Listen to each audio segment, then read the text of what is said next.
Thank you for watching this video. To best support the channel, please take a moment and click the subscribe button. Also, the links to purchase this fly and the materials to tie the fly are in the description. Today we're tying up the Extreme Twist Bugger, a shop variation of the Complex Twist Bugger. In the vise we have a Moonlit Tagata ML 466 hook in size 6, and we're using some Semperfli Classic Wax thread in 6/0. We're going to go ahead by getting our thread started on the hook, and then we're going to wrap our thread back to the curve of the hook. From here, we're going to grab a single marabou feather in black, and we're going to tie that in at the back end of the hook, and we're going to go ahead and measure that to be 1 hook length in length, and then we'll go ahead and do a few catching wraps and lock that in nice and tight. Once we have that tied in tight and locked down twice, we're going to go ahead and grab our scissors so we can trim out the excess on this one. And remember to take small little snips so you can get a cleaner overall cut and not pull any of the fibers forward that you don't want to. Now that that's trimmed off, we're going to grab our thread again, and we will clean up our butt section here a little bit, give us a little bit of a cleaner tying area.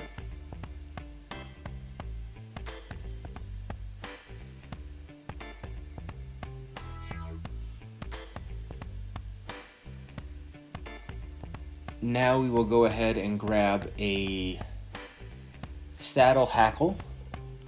And this is from Fish Hunter, so it's a Fish Hunter saddle hackle in black, and we're going to tie that in by the tip.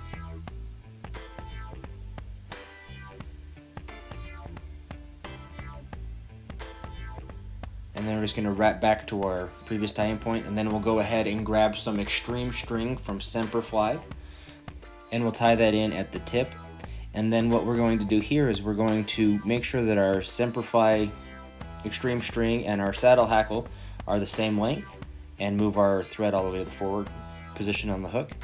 And we want these materials to be the same length so that when we grab our gator clips here and we start twisting everything together, that it makes for a really simple grab point, and it doesn't have anything getting twisted up and tagged behind the gator clip. So we're going to twist that up, and then we'll grab our dubbing brush and brush it out a little bit, help get some of those trapped fibers to be released.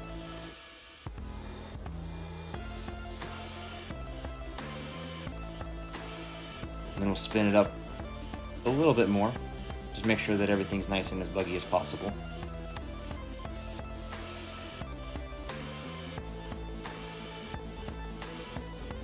And then we'll go ahead and start wrapping this material with touching wraps on our hook. Excuse me. And then just preen the materials back while you're tying it so that it doesn't get things trapped in the forward wraps.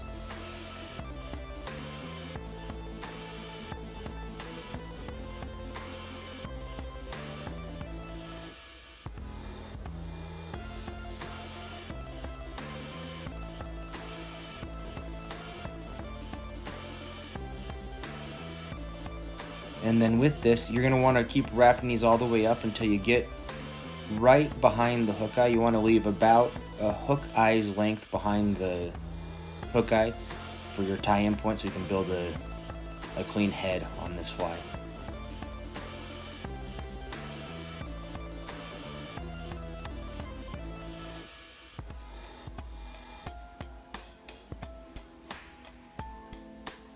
So you see I have about 1 hook eye length there, so let's grab our thread and do a catching wrap underneath, go over the top, lock this into place nice and tight,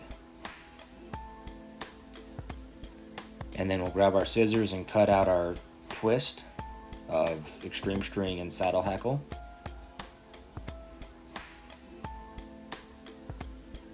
And then from here, preen all your fibers back again. That allows you to build up a solid little head and keep things as clean as possible. Had to adjust my light there a little bit.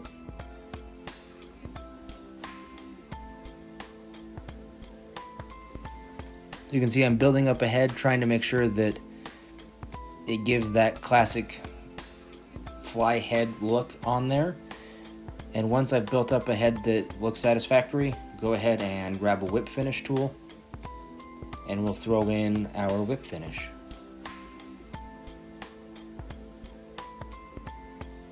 And be careful, a lot of these fibers are going to try and bounce forward on you and get in the way, but throw in a whip finish, pull that tight and clip off your thread. And from here we'll grab some Raid Zap resin. Excuse me. We'll grab our Raid Zap resin and coat our exposed thread wraps to further build our head and give us a more durable and clean look on the fly.